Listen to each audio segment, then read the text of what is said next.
Quero convidar você a abrir o Salmo 149.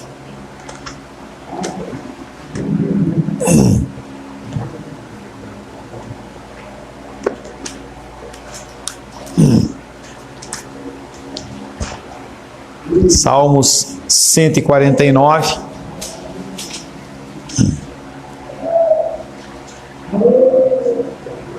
Apenas para a gravação, a paz seja convosco. Amém? Vamos abrir as Escrituras Sagradas no Salmo 149. Assim diz a palavra de Deus. Aleluia! Cantai ao Senhor um novo cântico, e o seu louvor na Assembleia dos Santos. Regozije-se Israel no seu Criador, exultem no seu Rei os filhos de Sião, louvem-lhe o nome com flauta, cantem-lhe salmos com adufe e harpa, porque o Senhor se agrada do seu povo, e de salvação adorna os humildes. Exultem de glória os santos, no seu leito cantem de júbilo. Nos seus lábios estejam os altos louvores de Deus, nas suas mãos espada de dois gumes, para exercer vingança entre as nações e castigo sobre os povos, e para meter os seus reis em cadeias, e os seus nobres em grilhões de ferro, para executar contra eles a sentença escrita, o que será honra para todos os seus santos. Aleluia. Senhor, lemos a tua santa e bendita palavra. Estamos aqui para ouvir a tua voz. Pedimos que o Senhor possa quebrantar o nosso coração, manter o nosso espírito ensinável à tua palavra, Senhor. Peço que o Senhor me capacite, Pai, a ser um instrumento da tua vontade nesta noite, para trazer uma mensagem santa aos nossos corações. Oro em nome de Jesus. Amém. Poder se assentar em nome de Jesus.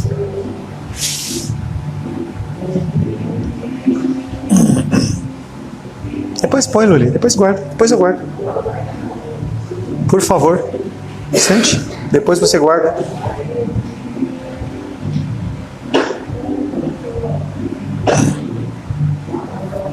A palavra de hoje tem como título: o cuidado especial de Deus com o seu povo.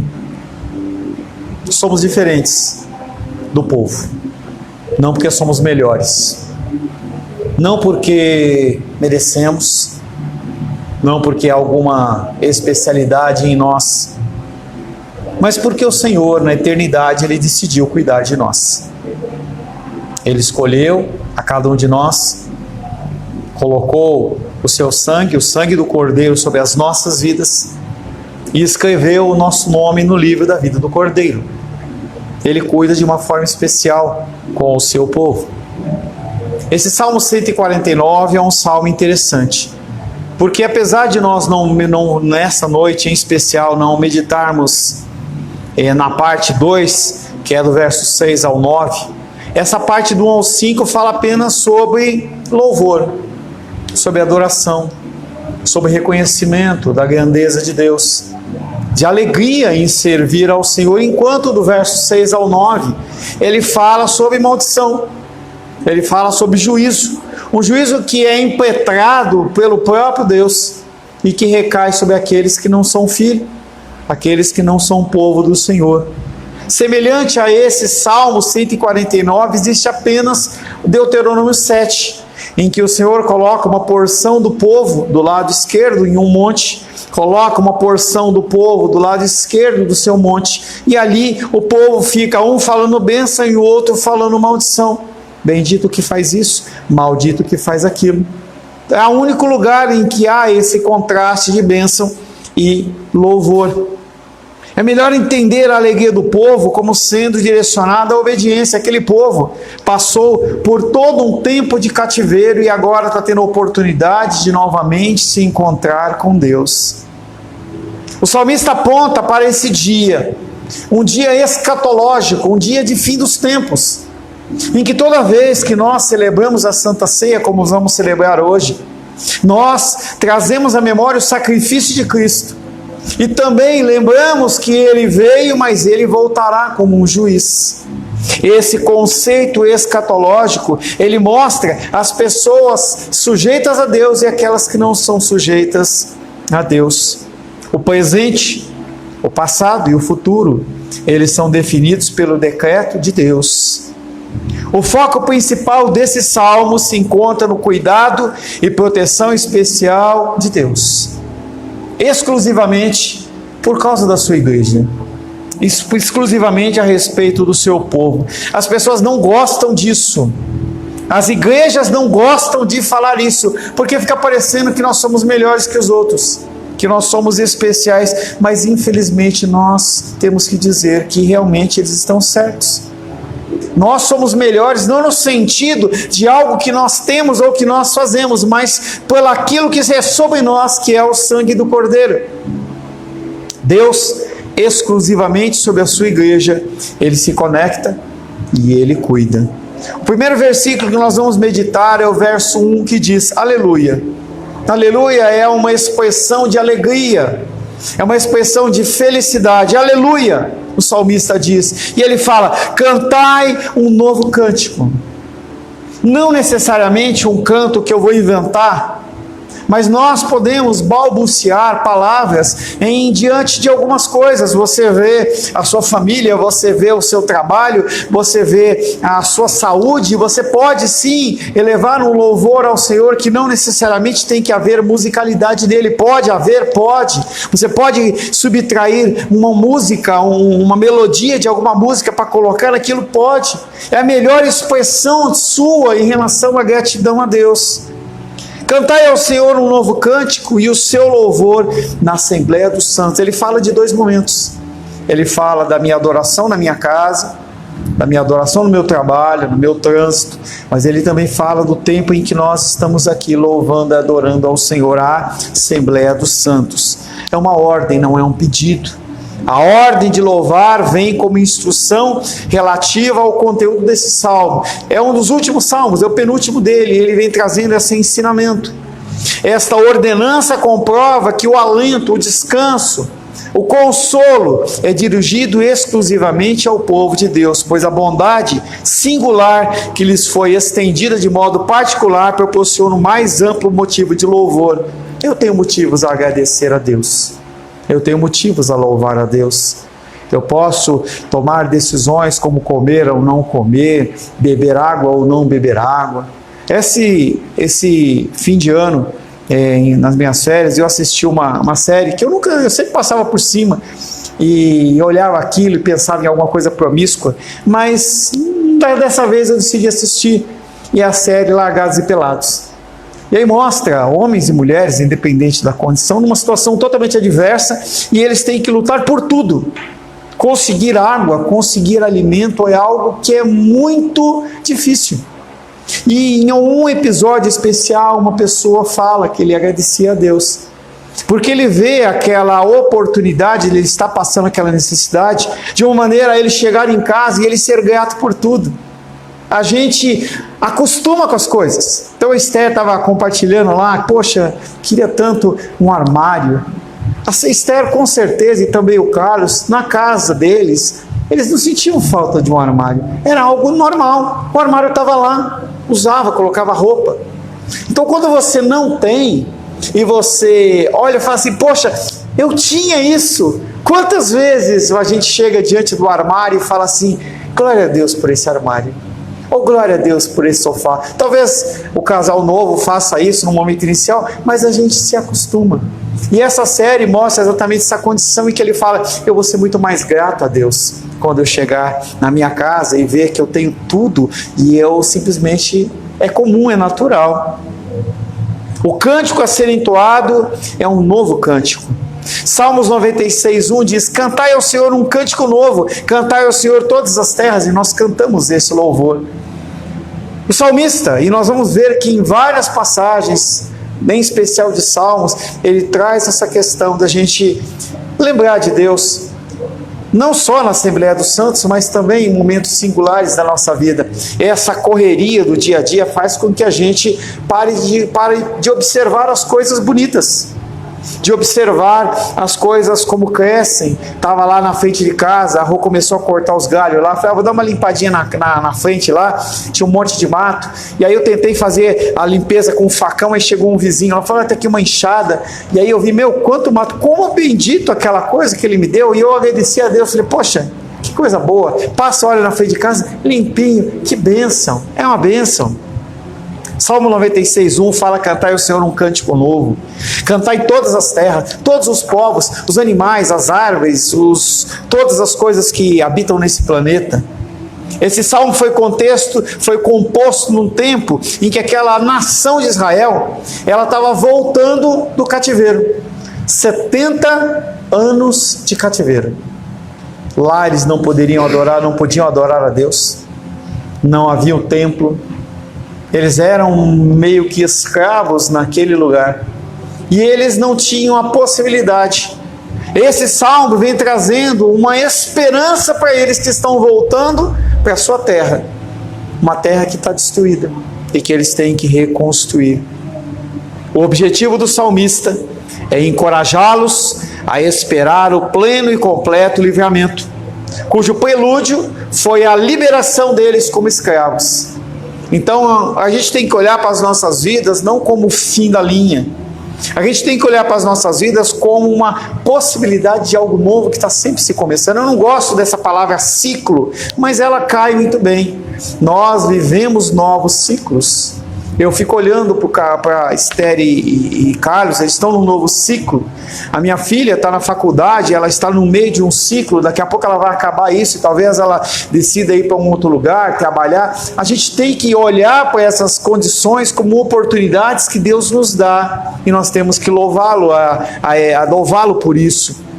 O povo de Israel estava voltando do cativeiro, encontra as suas casas totalmente destruídas, o templo destruído, tudo cheio de mato, e o salmista está trazendo eles a consciência de que é apenas o começo. A igreja não foi restaurada imediatamente quando a gente pensa logo que Jesus Cristo morre, ressuscita. Não há uma construção rápida. A perseguição romana, a morte, aquele povo é disperso, e todo esse salmo ele vale para aquele povo, vale para o povo da igreja primitiva, e vale para mim também, para você, que estamos sempre começando os novos ciclos. O salmista fala de um novo cântico, a fim de distinguir de outros cânticos. Você pode cantar louvores como nós cantamos, mas você pode também sim cantar louvores ao Senhor, cânticos novos. Nós temos que estabelecer no nosso coração, estabelecer formas de adoração.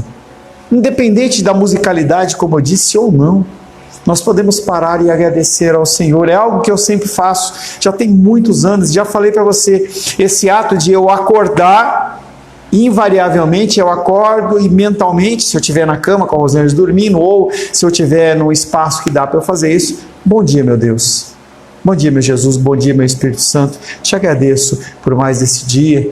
E aí você pode ter um tempo de gratidão em que você começa a reparar quão bondoso Deus é. Aquela chuva que caiu, torrencial, fazia tempo que eu não vi uma chuva como essa nas nossas casas. A Esther e Carlos disseram que lá também foi muito forte. Nós tínhamos um teto sobre a nossa cabeça. Em nenhum momento talvez você tenha olhado para o teto e falado assim, bendito é o nome do Senhor pela água, entendeu? Que não caiu aqui dentro de casa. Eu estou vendo 2 manchinhas ali de água ali no telhado. Consequentemente, o salmista fala sobre um raro e bendito benefício.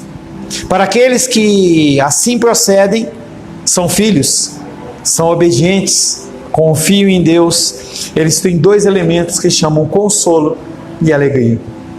No meio da luta e dificuldade, você é consolado. Quando a luta finda, você se enche de alegria. Muitas pessoas que não têm Deus, elas vencem batalhas, vencem guerras, e elas não têm satisfação. Vi um filme em que uma pessoa ela tinha sido acusada injustamente. E aí ela foi inocentada. E ela estava conversando com o advogado e ela falava assim, quando a gente perde, quando a gente é condenado, a gente se entristece porque a gente perdeu. Mas quando a gente é inocentado, parece que a gente não ganha nada. Engano. A gente tem que entender que há o benefício do Senhor em todas as situações. Ele é bendito tanto na coisa ruim como na coisa bondosa.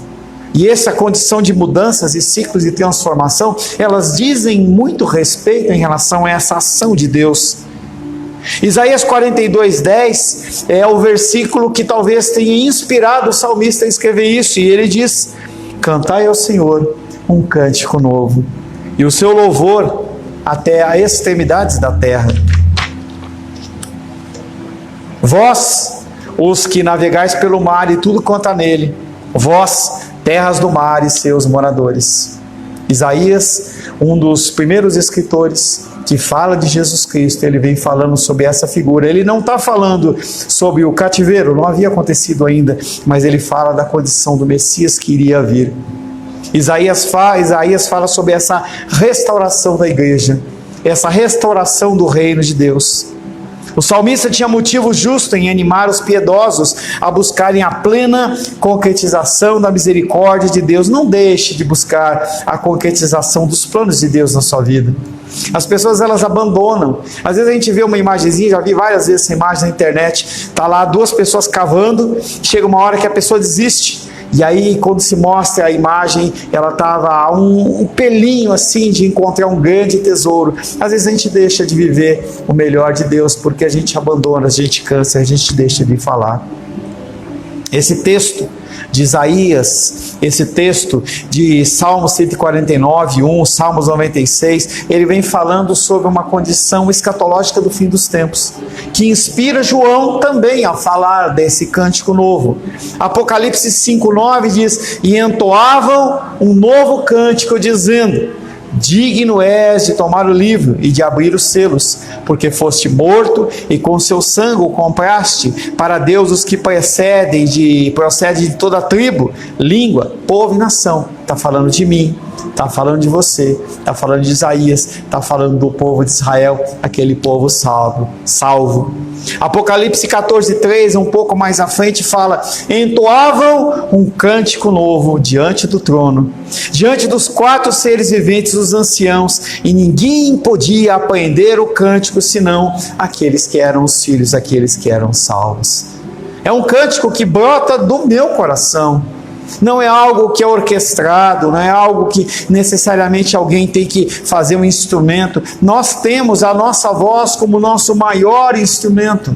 É muito bom quando tem um teclado, a gente tem saudade do Nicolas tocando teclado. É muito bom quando tem um violão, mas não há necessidade.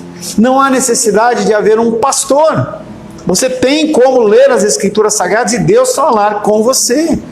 Nós nos reunimos uma vez por semana com o objetivo de ouvirmos a palavra, mas a alimentação, ela não tem que ser uma vez por semana. Essa alimentação, ela pode sim ser todos os dias ou mais de uma vez todos os dias. O louvor, a alegria deve expressar comunhão quando o povo adorador de Deus se congregar, e aí é um motivo especial quando nós nos reunimos. Você não vem apenas para louvar, mas você vem para louvar também com os irmãos, porque você já louvou a semana, o seu coração já é um coração grato, e quando você se une a outras pessoas gratas, nós elevamos uma adoração maravilhosa ao nosso Deus. Ele, salmista, nos exorta como povo de Deus a continuar entoando louvores, independente das circunstâncias. É muito fácil estar casado quando tudo está bem. É muito fácil você ir à casa do Senhor e louvar a Deus quando tudo está certo. Quando o banco, você tem muito saldo bancário, quando a saúde ela está ótima, quando o seu emocional está bem. Nós vivemos num tempo ímpar na nossa sociedade, em que todo mundo está doente.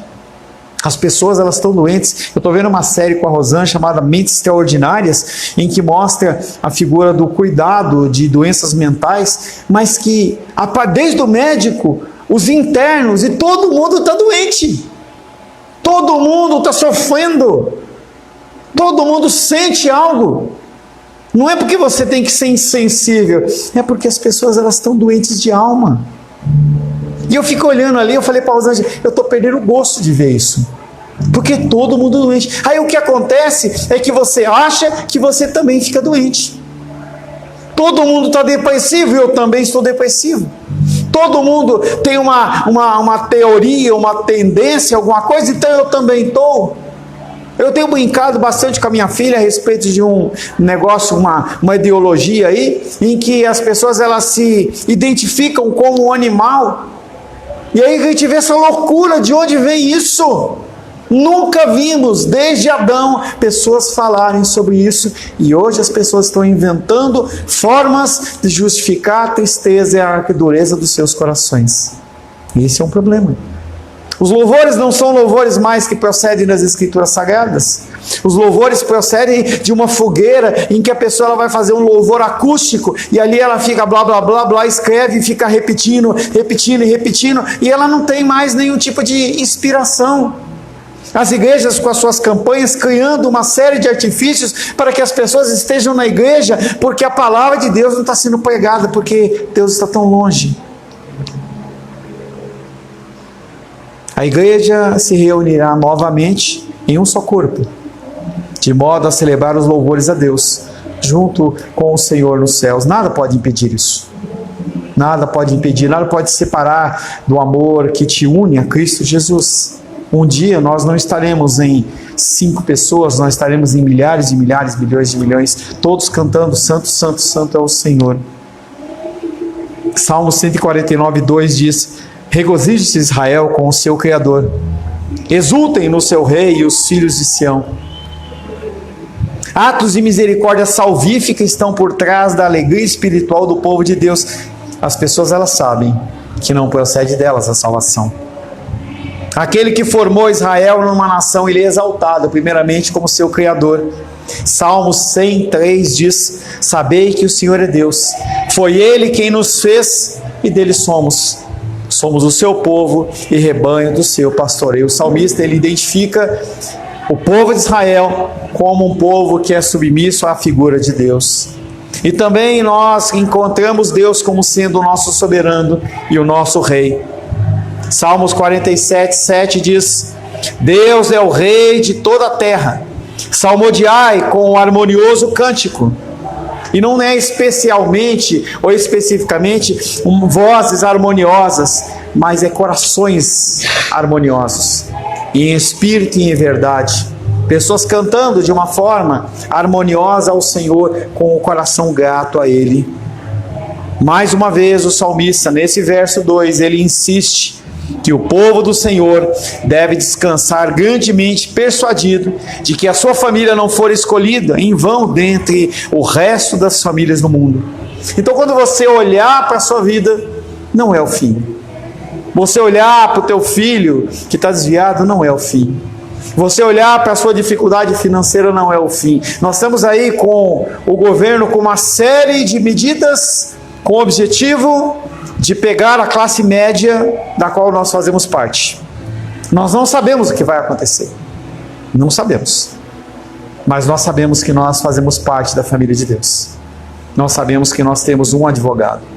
Se Ele permitir que algo aconteça, que um revés aconteça, Ele permite que esse mal entre por um caminho, mas ele vai embora por 7. Não tem conversa. Nós passamos por um tempo de dificuldade e dor. Pode ser que você seja chamado, ou eu seja chamado na Receita Federal, espero que não. Mas se nós formos, Deus ele vai dar algum tipo de escape. Ele nos prepara, Ele sabe dessas coisas antecipadamente. Quando Adão estava sendo criado, quando Jesus, o Espírito Santo de Deus estava lá, eles sabiam das medidas que iriam ser tomadas a partir do dia 1º de janeiro. Então nós temos que, sim, ficar apreensivos, mas confiantes também na ação do nosso Deus.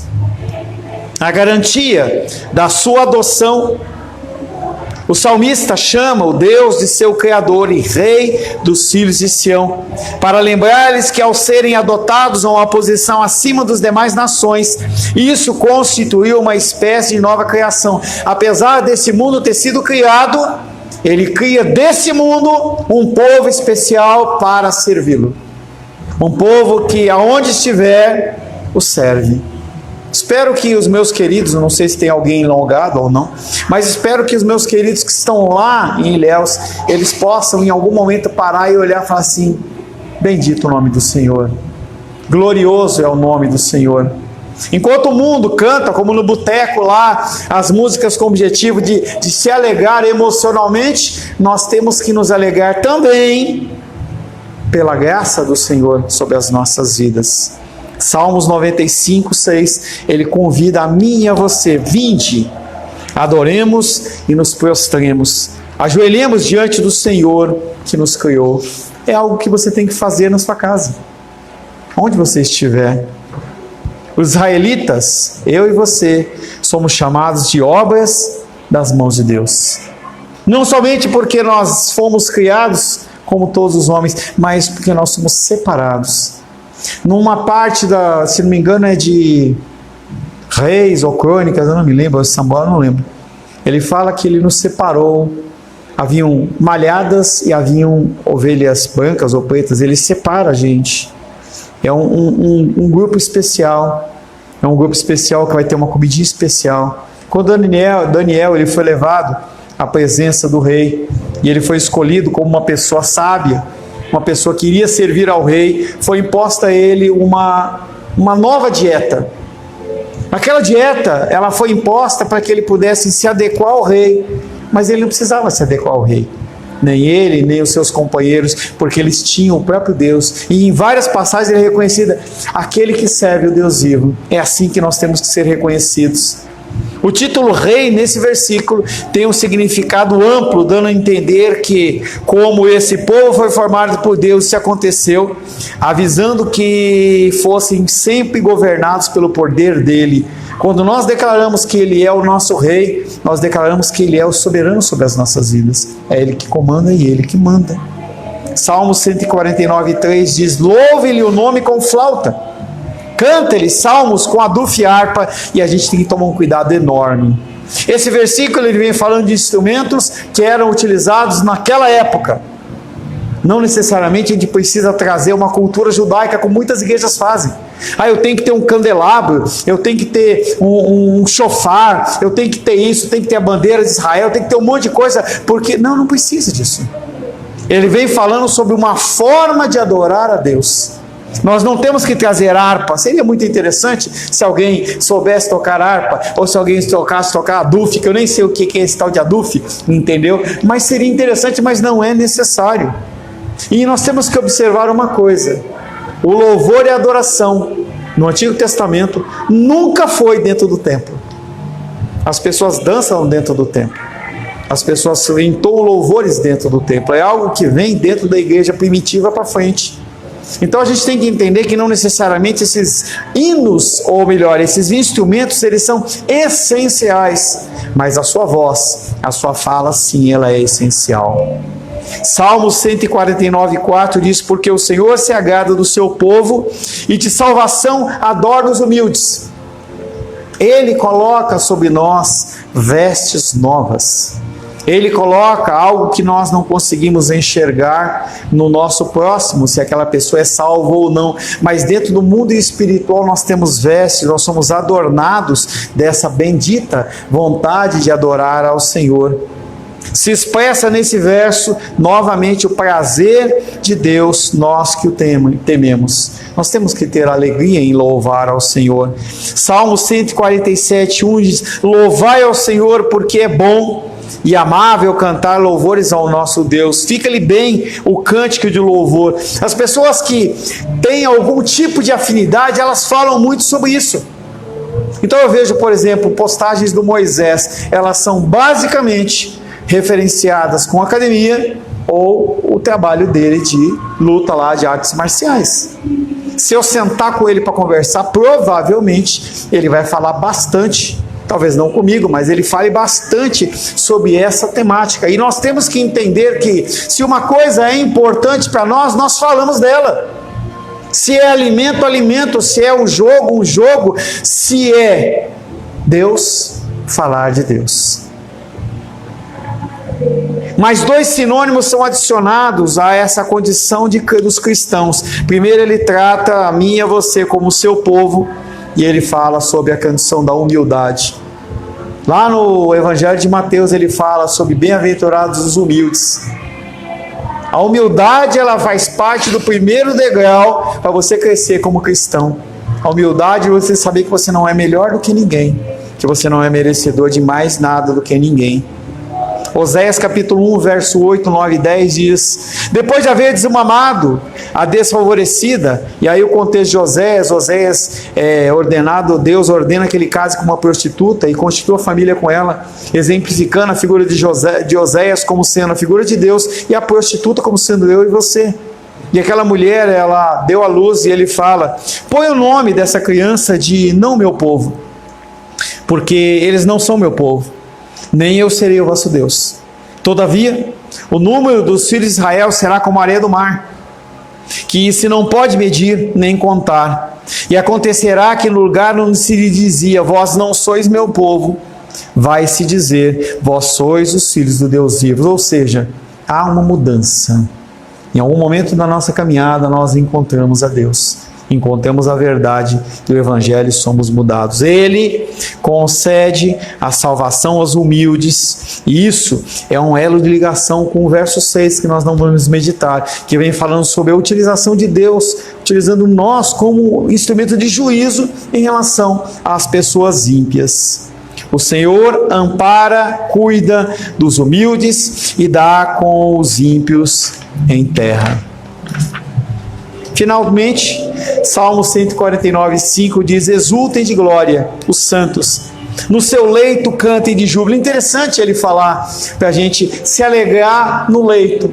Normalmente o leito ele é algo que nós choramos, nós refletimos, que nós estamos ali tristinho. Fala que você chora no travesseiro, o travesseiro tem que ser quentinho. Quando nós oramos pelos enfermos, a gente fala: Senhor, afofa o travesseiro. O travesseiro e a cama não é um lugar de alegria, mas o salmista está falando assim: até lá, exultem ao Senhor. Então, quando você for acordar, antes de você pegar o seu celular, mentalmente, faça uma oração de gratidão a Deus porque você está despertando. Faça uma oração de gratidão a Deus porque você tem um travesseiro, tem um colchão, tem um ar-condicionado, sei lá, entendeu? Exulte, louve ao Senhor, não vai dar um gritão lá e falar aleluia, entendeu? Na cama. Se eu fizer isso, a Rosângela me dá uma cotovelada, entendeu? Mas intimamente, internamente, louve ao Senhor, glorifique ao Senhor. Ao mencionar aqui no verso 5 a alegria, o júbilo, o salmista está trazendo a condição de que nós temos que olhar para as coisas do dia a dia e louvar ao Senhor, glorificar ao Senhor mais uma vez. Ele não falava sobre o benefício divino comum, não é algo que todo mundo tem. Se a gente abrir a torneira, a água, provavelmente a maioria, pelo menos do povo que a gente conhece, tem. O ar é algo comum, mas a salvação não é. Viver ao caminho do Senhor não é comum. Você ter a segurança de que se você morrer hoje, você acorda olhando para o Senhor. Eu fiz um combinado com a Rosângela de que eu vou morrer depois dela, que ela não vai ficar viúva. Mas se isso acontecer, ela vai ser amparada pelo Senhor, como já foi. Se eu morrer primeiro, se ela morrer primeiro, o Senhor ele vai amparar o meu coração, porque eu sei que ela vai estar num lugar muito melhor com o Senhor. Essa certeza que a gente vê nos enterros, essa certeza que dificilmente a gente vê em festas. Por isso que se fala que é melhor você ser convidado para a tristeza ou para um velório do que você ser convidado para um lugar de alegria. Porque no lugar de tristeza as pessoas refletem a respeito de Deus. É um tempo bendito. Por isso que a gente tem que trazer esse conceito de adoração para as nossas casas. Por um tempo atrás a Rosângela fez o conceito de todo mundo almoçar junto. E você poder estar junto e você poder fazer uma oração de gratidão pelo alimento que vocês vão comer, pela saúde em comer aquele alimento. Não é apenas mais uma oração, é uma oração de gratidão ao Senhor. E com isso nós exercitamos da nosso coração a nossa fé e faz com que cada vez mais nós consigamos identificar, sejamos sensíveis às coisas do Senhor.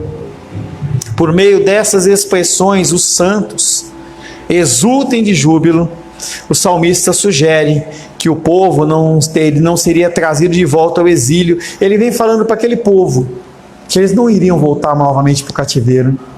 Deus fala para mim e para você que nós não vamos voltar novamente a um tempo em que nós não conhecíamos a Deus.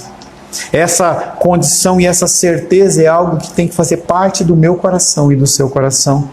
E isso não é algo que você consegue, é algo que você recebe. Por isso que nós temos que ser gratos ao Senhor. E em todo o tempo nós temos que declarar: bendito é o nome do Senhor. Amém? Amém.